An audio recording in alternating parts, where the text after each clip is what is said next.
नमस्कार विद्यार्थियों, study 29 academy के एक और नई वीडियो में आप सभी का स्वागत है। आज हम कक्षा 8 के हिंदी की कार्य पुस्तिका का कार्यपत्रक 98 हल करेंगे। तो इस कार्यपत्र को समझने के लिए वीडियो को शुरू से लेकर अंत तक देखें और अपना कोई सुझाव हो तो कमेंट बॉक्स में जरूर लिखें। सबसे पहले हम देखते हैं दक्षता। समाचार पत्र को पढ़कर अपनी समझ विकसित कर पाना। तो इस वीडियो में आपको समाचार पढ़ के उसकी समझ विकसित हुई कि नहीं उसके बारे में प्रश्न पूछे जाएंगे। पहला समाचार है, बांदीपुर बाघ अभ्यारण्य में प्रधानमंत्री मोदी।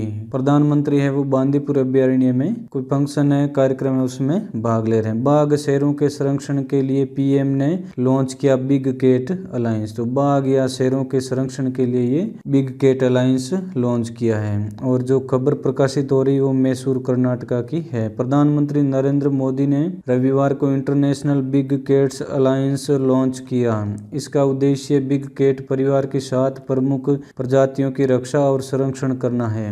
प्रोजेक्ट टाइगर के 50 साल पूरे होने पर उन्होंने कहा, भारत में 2022 में 3617 बाघ गिने गए। हम आज़ादी का अमृत महोत्सव मना रहे हैं। यह संयोग ही है कि दुनिया के कुल बाघों के 75% भारत में हैं। तो 2022 की जो रिपोर्ट में उसमें पूरी दुनिया में जो बाघ हैं उनके 75% बाघ केवल भारत में है। बाघ संरक्षित क्षेत्र 75,000 वर्ग किलोमीटर में फैला है और 10-12 साल में देश में बाघों की आबादी 75% बढ़ी है। मोदी बांदीपुर बाघ अभ्यारण्य भी गए, वहां जीप सफारी की और जैव विविधता की झलक देखी।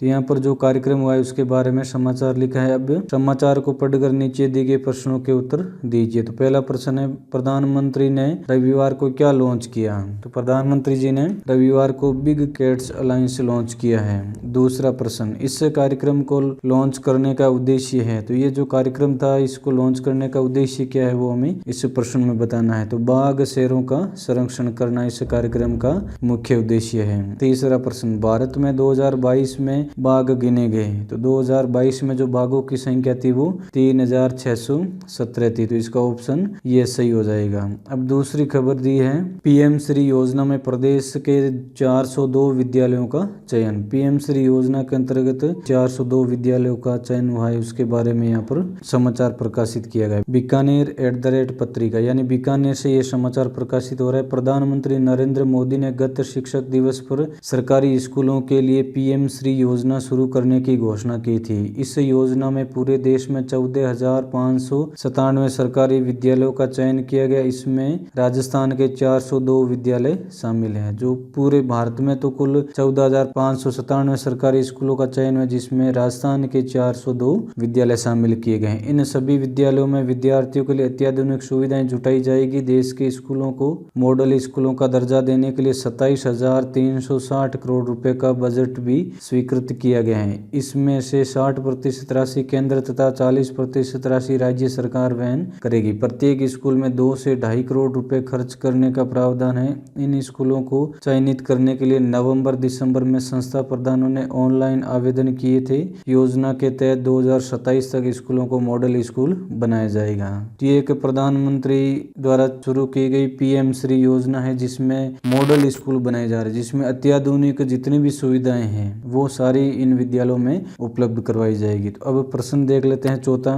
पीएम श्री योजना में राजस्थान के विद्यालयों का चयन हुआ। तो राजस्थान के 402 विद्यालयों का चयन हुआ, ऑप्शन द इसमें सही हो जाएगा। पांचवा प्रश्न, इस योजना के तहत स्कूलों को बनाया जाएगा आदर्श school, Navodaya school, model school, आवासीय स्कूल। तो सही ऑप्शन स हो जाएगा, मॉडल स्कूल। तो इस प्रकार हम समाचार पत्रों में दी गई खबर को पढ़कर दिए गए प्रश्नों को हल कर लेंगे। वीडियो अगर उपयोगी लगा हो तो इसको लाइक करें और अपने दोस्तों में शेयर करें। चैनल पर पहली बार आए तो चैनल को सब्सक्राइब कर लें और बेल आइकन भी दबा दें ताकि आने वाले वीडियो के नोटिफिकेशन आपको समय पर मिल सकें। वीडियो को पूरा देखने के लिए आपका बहुत बहुत धन्यवाद।